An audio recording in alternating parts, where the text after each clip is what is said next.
On my last day, I discovered my girlfriend, Hannah, was chatting secretly with my boss, Lawrence, and I made the difficult decision to quietly resign. On my last day, I gathered the evidence and shared it with HR. As a result, Lawrence was fired, Hannah was evicted, and I chose to move forward with my life. At 28 years old, I always believed in my ability to judge character accurately, so it was disconcerting to realize I had been mistaken. Hannah and I had been in a committed relationship for 3 years, living together for two, and I had envisioned a future with her. I worked as a data analyst at a mid-sized tech company where Lawrence, whom I had considered a mentor, had promised me a senior analyst promotion. He exuded charm and confidence, but as time passed, his promises became less reliable, and I began to suspect his motives. Trusting my intuition, I started exploring other job opportunities, only to uncover the betrayal that led to significant changes in my life. During a preliminary phone interview with another company, driven more by curiosity than anything else, I had a gut feeling that was tragically confirmed last Tuesday. Hannah inadvertently left her iPad on the coffee table, a device we often shared. As I walked past, the screen illuminated with a message from a contact named Dell. Though the preview text was small, it had a chilling effect on Lee. He's still convinced that promotion is real. Poor little guy. My blood ran cold as I realized it was Lawrence. Despite not being proud of my actions, I don't regret what I did next. I opened the messaging app and discovered a 6-month history of conversations between Hannah and Lawrence, revealing a nightmarish situation. Their relationship extended beyond a physical affair, as evidenced by their contemptuous remarks towards me. They ridiculed my work ethic, clothing choices, hobbies, and even a heartfelt birthday gift I had given Hannah. The most devastating aspect was the professional sabotage orchestrated by Lawrence. Lawrence was betraying me, sharing confidential details about my performance reviews and potential projects behind my back. He even joked with Hannah about giving my projects to others to keep me driven. The senior analyst promotion I had worked so hard for turned out to be a manipulation tactic to keep me working long hours. Lawrence referred to me as a workhorse, someone who produces the work of two people for the price of one, and he planned to continue using me until the Q4 reports were completed. Hannah's cold reply, joking about my bonus paying for a trip to Italy, shattered my trust in them. It was a devastating realization to learn that my efforts and loyalty were being exploited by those I trusted the most. Refraining from throwing things, I found myself surprisingly calm, cool, and collected despite the intense situation before me. The need for confrontation was replaced by the necessity for precision and strategic action. I meticulously captured screenshots of every detail from their conversation. The affectionate messages, the betrayal in work matters, Lawrence's nonchalant sharing of confidential data, the ridicule of our relationship. Everything was quietly documented. After saving the evidence on my phone and multiple secure cloud platforms, I sat down at my desk with a sense of purpose. The job offer rejection I had received just the week before now seemed like a chance for a new beginning. With renewed determination, I promptly responded to the recruiter expressing my keen interest in advancing further in the hiring process. I then dedicated the rest of the evening to refining my resume and applying to 5 other senior analyst roles that resonated with my skills and aspirations.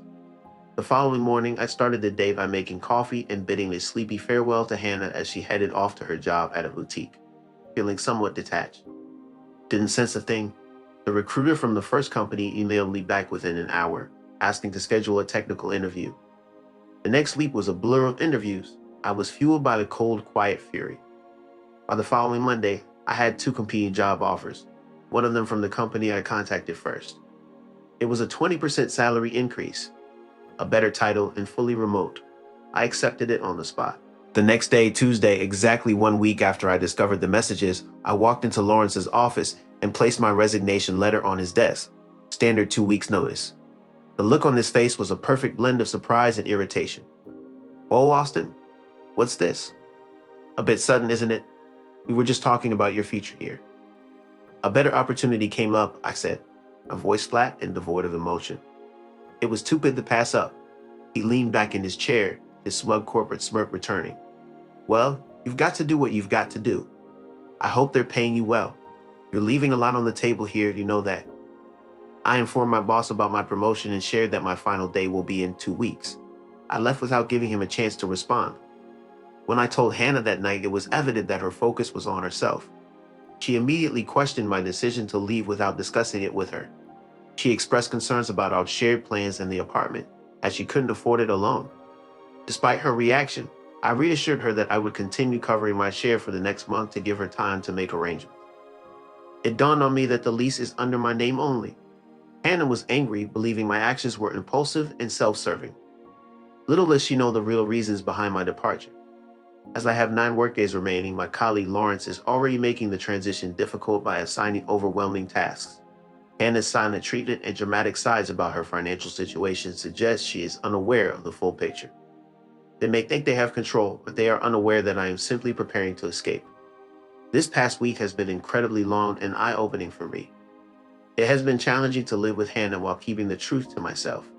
A sense of entitlement, especially now that her comfortable lifestyle is at risk, has reached new levels. She began using guilt trips as a tactic, strategically leaving travel magazines open on the kitchen counter and her low bank balance visible on her phone. It was clear to me that she was trying to manipulate the situation. "I don't understand why you're being so selfish, Austin," she said one evening, her tone filled with calculated sorrow. "After everything we've worked for." I simply responded, "Things change." My refusal to engage in an emotional confrontation frustrated her even more. She was hoping for an argument in which she could portray herself as the victim, but I did not give her that satisfaction. Meanwhile, work was no picnic either. Lawrence was on a power trip during team meetings, making passive-aggressive remarks. "Let's get Austin's input while we still have him," I said. "Hopefully, his new company appreciates loyalty." The rest of the team would just stare awkwardly at their keyboards. He made a big show of giving a key project, one he previously promised me, to a junior analyst announcing, "We need to start transitioning responsibilities to people who are committed to the team's future." Then came the moment that confirmed every decision I'd made. He called me into his office, closed the door, and put on his concerned mentor mask. "Listen, Austin," he began, his voice low and serious. "I think you're making a mistake. I pulled some strings with the higher-ups. That promotion we discussed, we can fast-track it, make it official at the end of the quarter. We'll even throw in a 5% raise. How does that sound?" A 5% raise, the fake promotion made official. It was the exact pathetic breadcrumb he and Hannah had joked about. I almost laughed out loud. "Lawrence, I appreciate the offer. My mind is made up," I said. "My new role is insignificant." "Step up to the next level," he scoffed, dismissing the idea of the little startup innovating. "Good luck with that. They pivot every 6 months." He casually guessed at a company name, hoping for a reaction. I simply nodded, allowing him to think he had the upper hand. The dirtiest trick had come from Hannah just 3 days earlier. She had come to me in tears, feigning authenticity. She confessed to feeling distant from Lee and admitted to a brief emotional connection with someone else, trying to frame it as a mistake that meant nothing. She claimed her actions were due to fear of me quitting my job, a classic preemptive strike to control the narrative. Sensing something was amiss, she attempted to soften the blow by positioning her actions as a minor indiscretion for which she sought forgiveness. As I looked at Hannah, the woman I once loved, I felt a deep sense of emptiness. Maintaining a neutral tone, I addressed her, "I'm sorry you feel that way, Hannah," my lack of reaction frustrating her further. As a smile crept across her face, she played her final card. "I spoke to Lawrence," she said, trying to sound casual. "He told me he offered you the promotion. He really wants you to stay. He thinks you're a huge asset." The audacity of using my saboteur as a character witness was stunning. It was the conclusive evidence I needed. Quietly over the past week, I've packed my essential belongings into boxes and moved them to a storage unit. I casually told her I was just decluttering to make things easier for her when she finds a new roommate, and she bought it. I've already secured my new apartment and signed the lease. I've also been diligently organizing screenshots into a single chronologically ordered PDF. I've added annotations highlighting the most incriminating messages, the sharing of confidential company data, the admission of a fabricated promotion, and the unprofessional nature of their relationship. It's a thorough professional documentation of his misconduct. Tomorrow marks my last day. My exit interview with HR is scheduled for 3 p.m. The PDF document is ready on my phone to be attached to an email with the subject line already written. Formal complaint and documentation of unethical conduct by manager Lawrence Finch. I am feeling unexpectedly calm. The impending storm is approaching. All that remains is for me to hit send. Update, it's done. This morning, I entered the office carrying a small box to collect my personal items.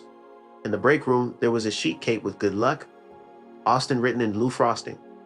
Lawrence put on a show, cutting the first slice and offering it to me with a forced smile. No hard feelings, buddy, he said, patting my shoulder. The corporate world is a cutthroat place. You need to watch out for yourself.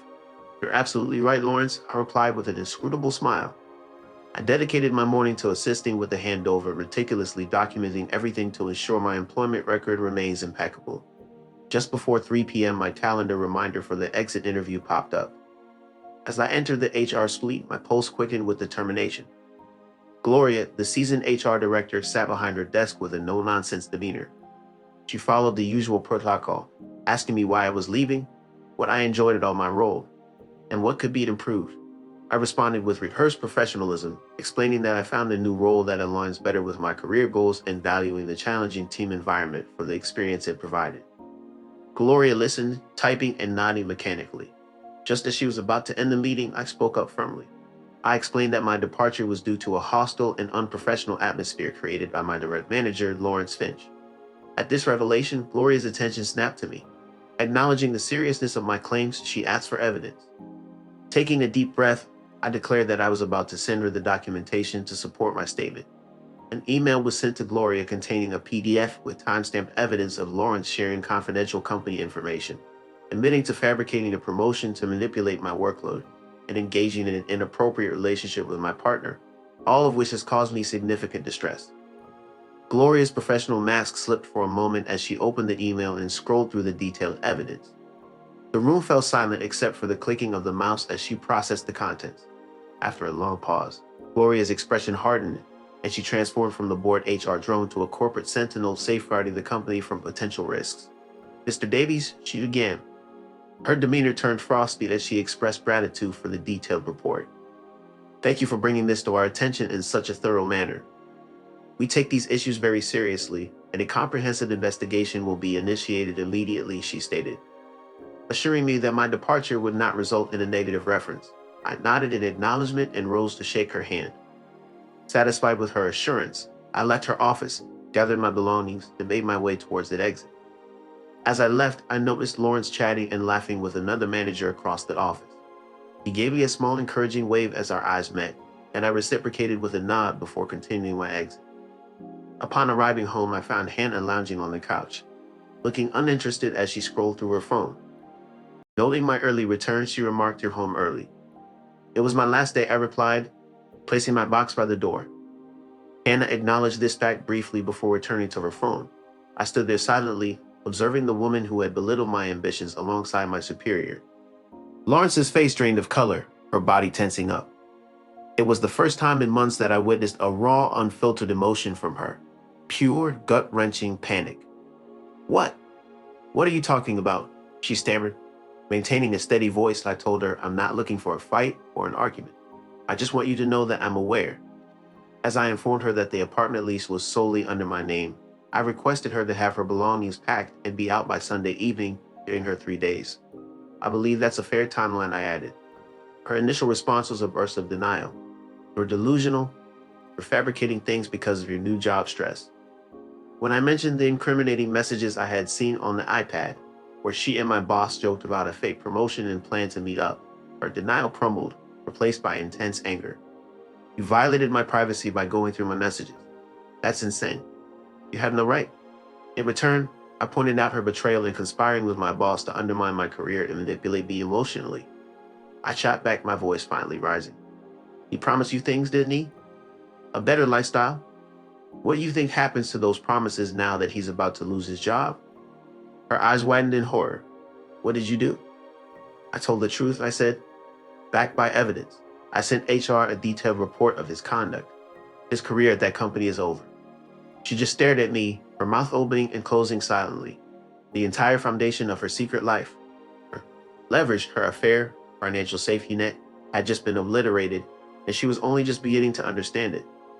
"Can't do this," she whispered, her tears a mixture of rage and self-pity. "You can't just kick me out. I have nowhere to go." "That sounds like a problem you'll have to solve," I said, turning and walking to the bedroom to pack an overnight bag. I wasn't spending another minute under that roof with her. "Someday, Hannah, be gone." I left her standing alone in the living room, a storm of her own making finally breaking right on top of her. Final update. It's been 2 months since everything happened.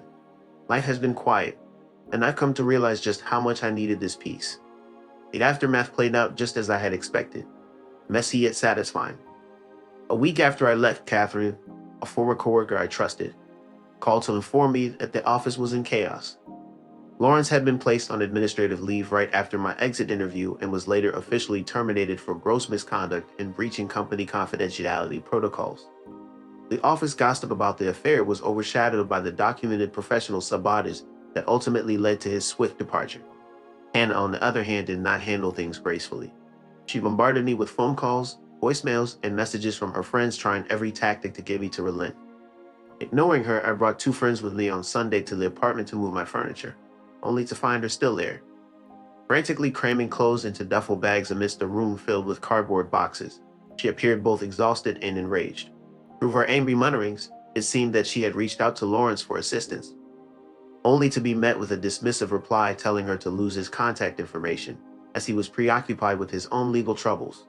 The safety net she had relied on, a man who was meant to support her financially, had abandoned her the moment he lost his influence. As we were moving my couch, I noticed the extravagant Breville espresso machine on the countertop that she had insisted on purchasing. Recalling her message to Lawrence regarding my bonus covering their vacations, I paused and gestured towards it, suggesting we sell it. Though she glared at me with pure animosity, she remained silent, realizing she had no leg to stand on. Later on, I learned from a mutual acquaintance about what ensued next. Hannah, haunted by Lawrence's derisive remark, actually drove to Innovate, the startup he had mentioned. Reportedly, she went to their reception area and demanded to see me, resulting in a chaotic commotion.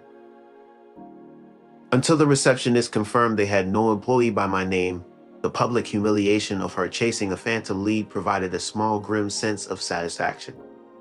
Last I heard, she moved back in with her parents 3 hours away.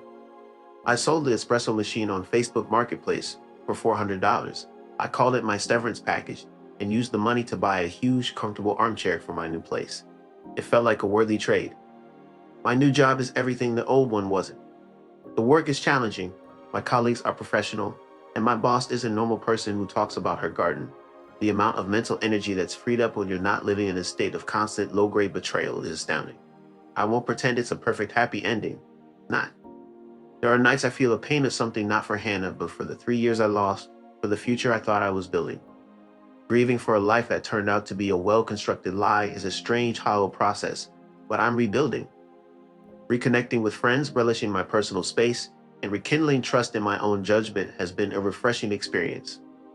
Recently, I received a brief message on LinkedIn from Gloria, the HR director. In the message, Gloria expressed gratitude and well wishes for my assistance in resolving a significant issue. Rather than seeking elaborate retribution, I chose to uphold honesty, step away from the situation, and let their actions dictate the outcomes. They provided the ammunition for their downfall, and I simply facilitated the process before moving forward.